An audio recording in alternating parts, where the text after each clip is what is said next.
So, I finally got one. The unbelievable, incredible, unique 7104. The world's first 1 gigahertz scope featuring a microchannel plate display, actually usable inputs, input attenuators and amplifiers that go up to 1 gigahertz, dual time bases, everything you might expect from a regular usable oscilloscope. And just look at that screen. Ain't that gorgeous? Like, for real. That is you know my pulsar by now. It's not my pulsar, it's Jim Williams's pulsar. But by the way, these aren't flickering to my eyes, just the chopping artifacts. So it's the pulsar running straight through to channel 1 and through about 2 meters of coax to channel 2, hence the slight attenuation, and I promise a bit lower, a bit worse rising edge.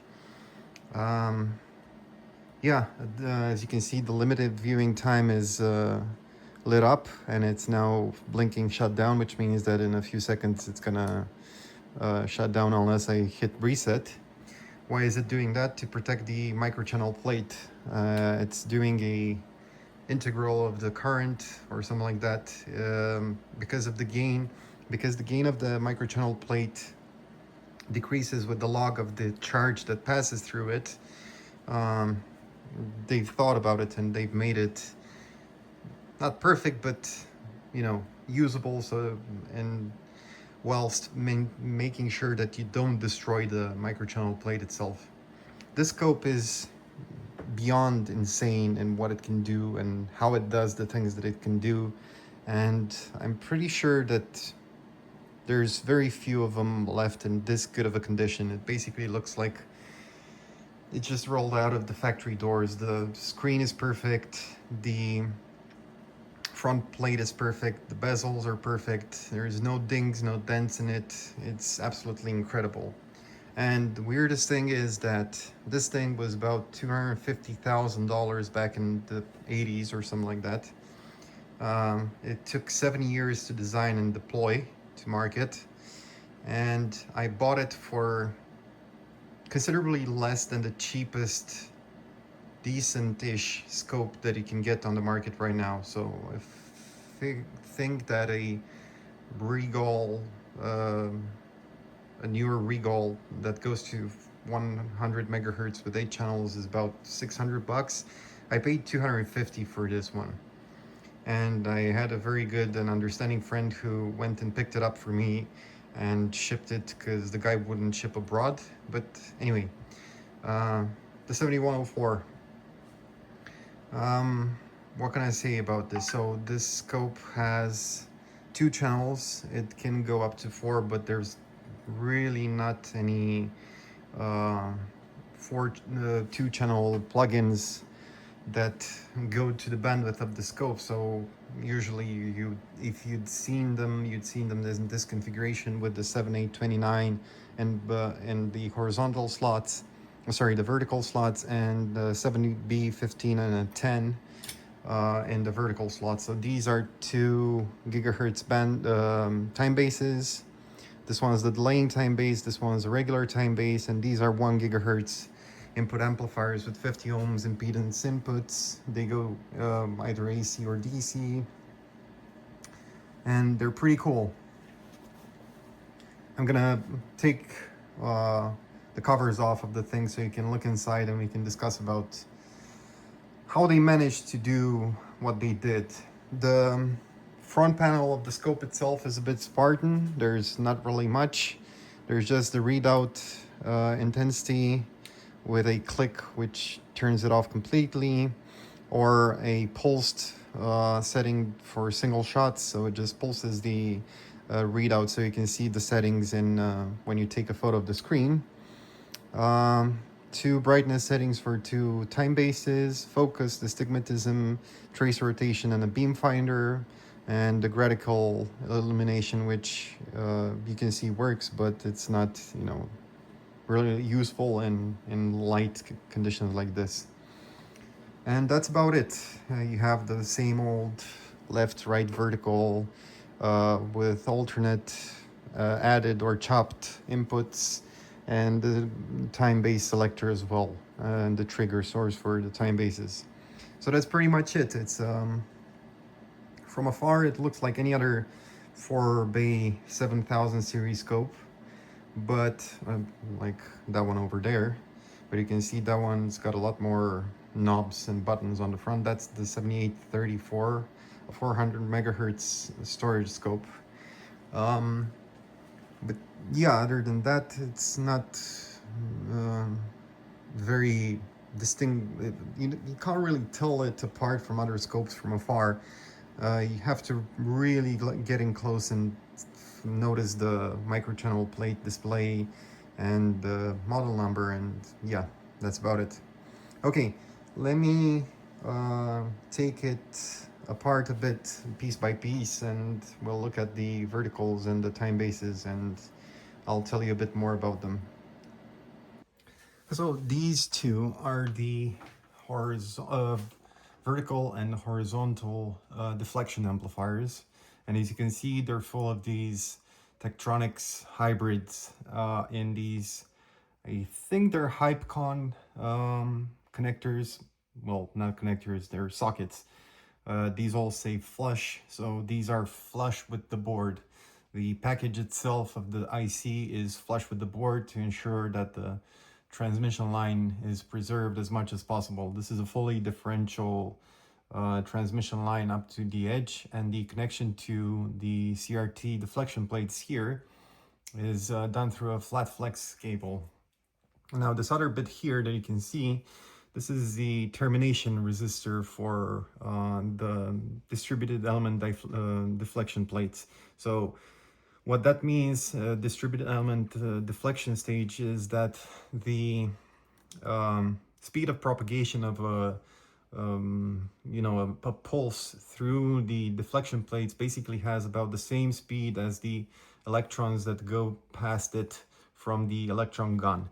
So that means that the effect that the deflection plates has on the electron beam is larger for the same input, because it's affecting the electrons in packs. Like it's basically like kicking them while they're still running. So you run side by side with the electron beam and you're still applying charge deflection to them, and that's how they get usable response out of this tube. After that, there's basically the face of the tube, and there's some electrostatic focusing and the microchannel plate, which serves as a gain medium for electrons. So you don't need a high beam current in the tube itself to get useful brightness out, because you have that image intensifier basically. So microchannel plate is just like a sieve or a colander, a very tiny holes, like pinpricks almost, and there is a potential gradient across them, and that acts like a continuous string of diodes in a photomultiplier tube. So let me see if I have a PMT handy. Just be right back. So this is a photomultiplier. It's a Photonis, or actually it's a Philips, but this branch was bought by Photonis if I recall. This is what is called a Venetian blind type of PMT. So you can see something that looks like Venetian blinds in there.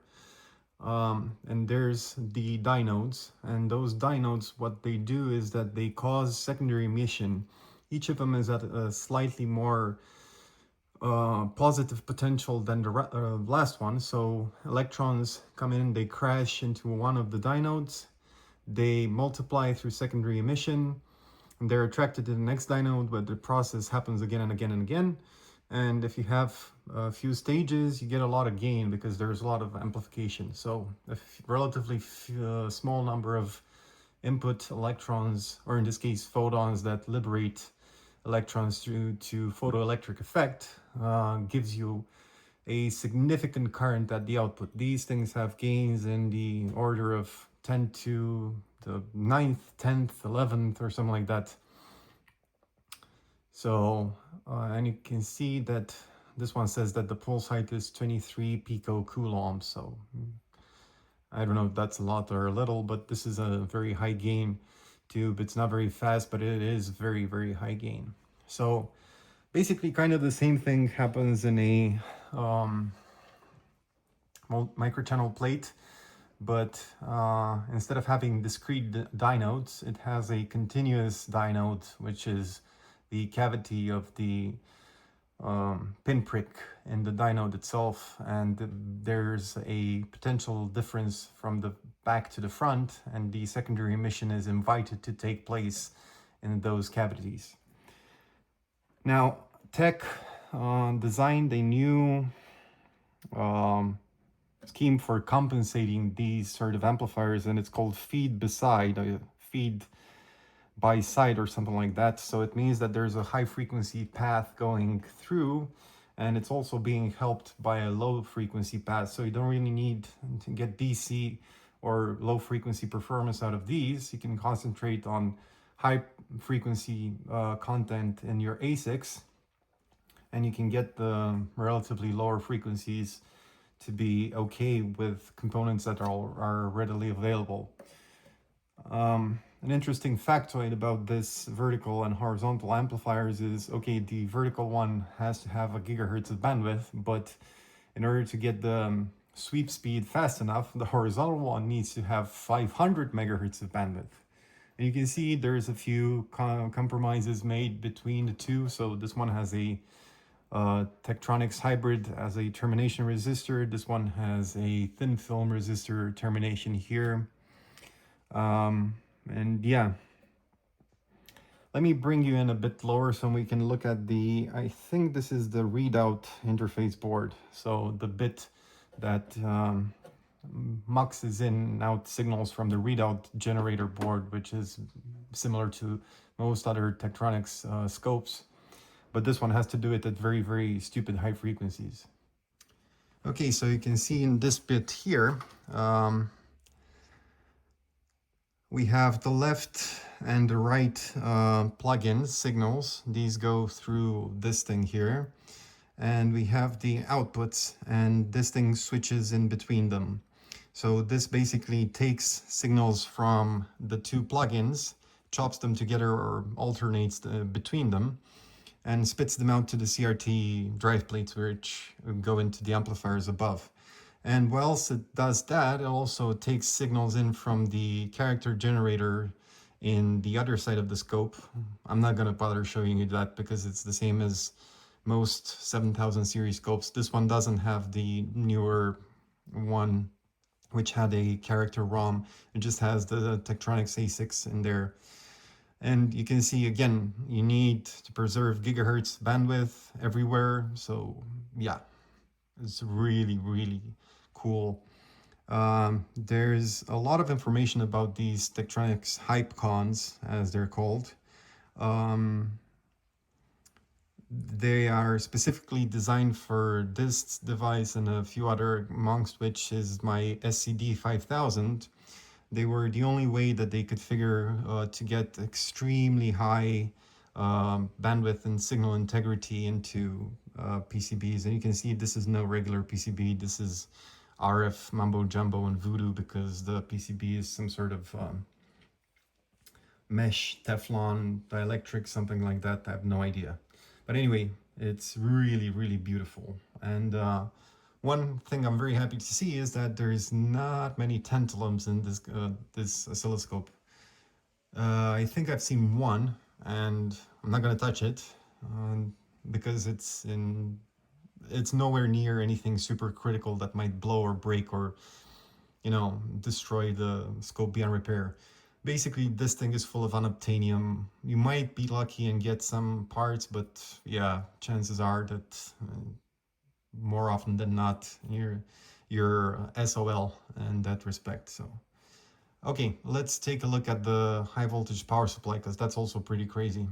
Quick side note, I was mistaken. I do have the one with the character EEPROM. I don't have the older one with the, what do you call them? The Tektronix A6. There's still a few tech part numbers on this board, but mostly all of the characters are stored in this EEPROM here. So let me just carefully move you so you can see the power supply for the microchannel plate, and you can appreciate just how much goes into making this. There's tons of adjustments here for all of the geometry, linearity, horizontal sensitivity, vertical sensitivity, and other stuff like that. Bowing, and not that bowing, but the other bowing like in a bow. And you can see just how involved getting a microchannel plate is, but this is really the only way of getting this sort of performance out of a vacuum tube oscilloscope, a CRT oscilloscope. The other one is just, you know, the 519, which basically spat insane amounts of RF into a tube to get it to deflect horizontally, and had no vertical amplifiers. And that's how they got the 519 working. But this one is far more elegant because the technology progressed enough so they could actually have vertical sensitivity. So yeah, I think the cathode is at negative 2.4 kV or something like that, and I think the microchannel plate itself requires about 20 kilovolts of acceleration voltage or something like that. It's pretty involved.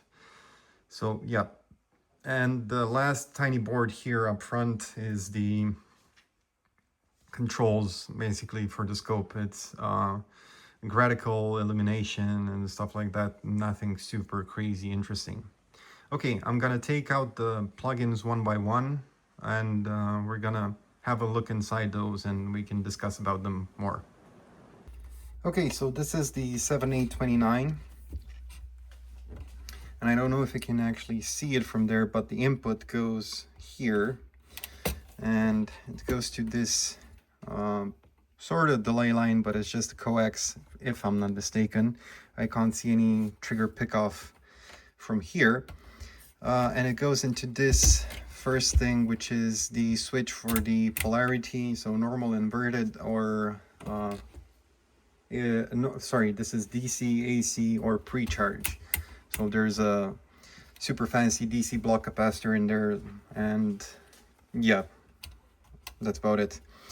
And then it goes into this, which is an attenuator, and it's one of those cam-driven attenuators that you can see when I rotate the sensitivity rating, sensitivity per volts per division, basically.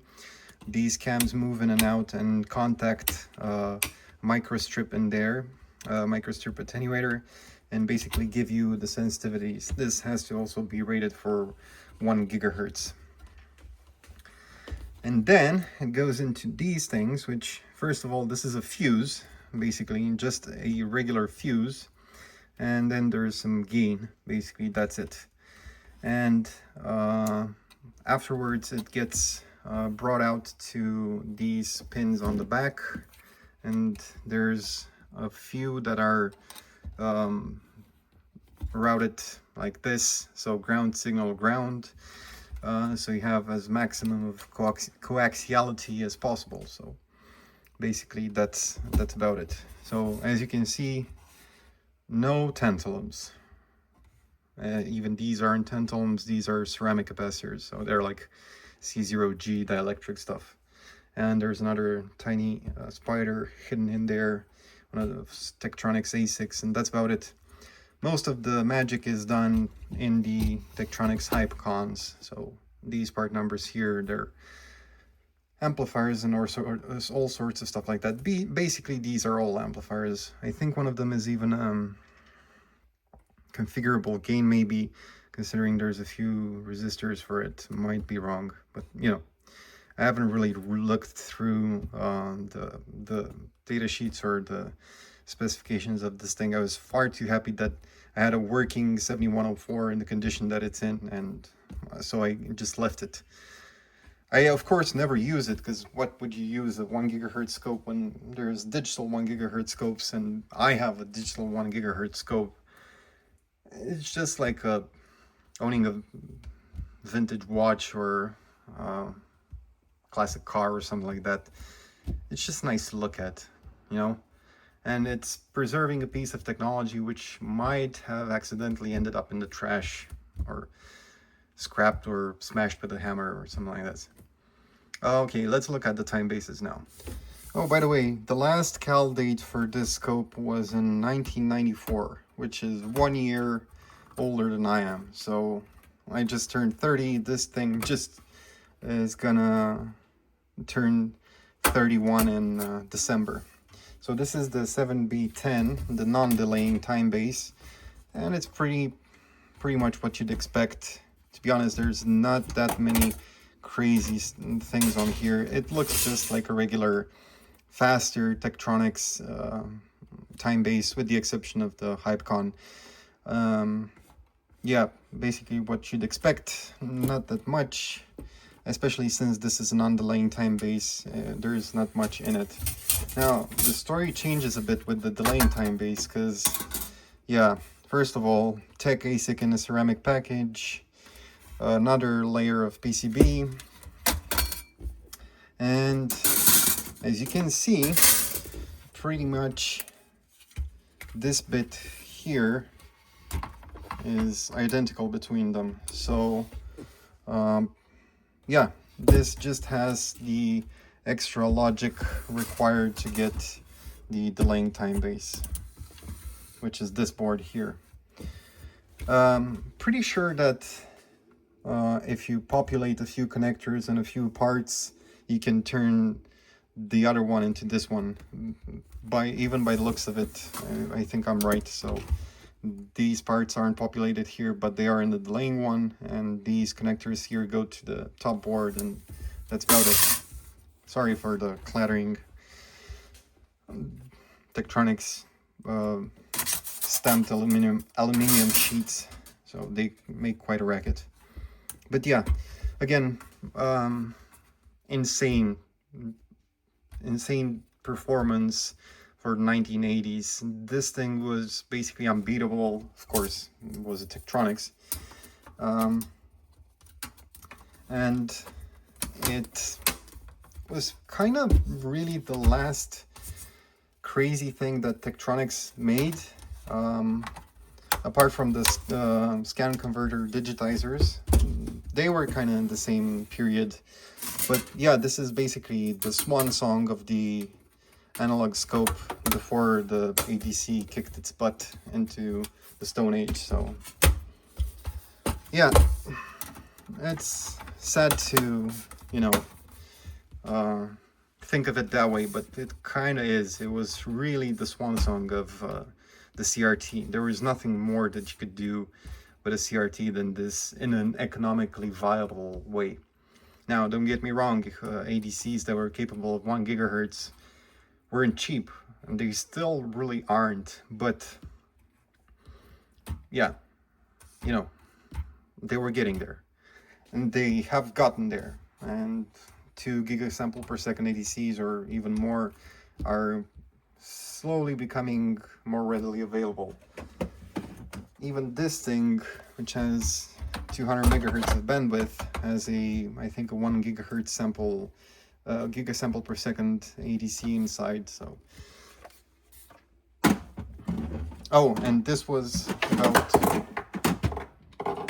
this thing by itself was about 3 times more expensive than the 7104, which is crazy to think about. Thing that cost $250,000-$300,000 back when it was new, to buying it for basically $250 is just, it's maddening. Okay, that's all I had for you today. I hope you enjoyed it, and see you next time. Bye.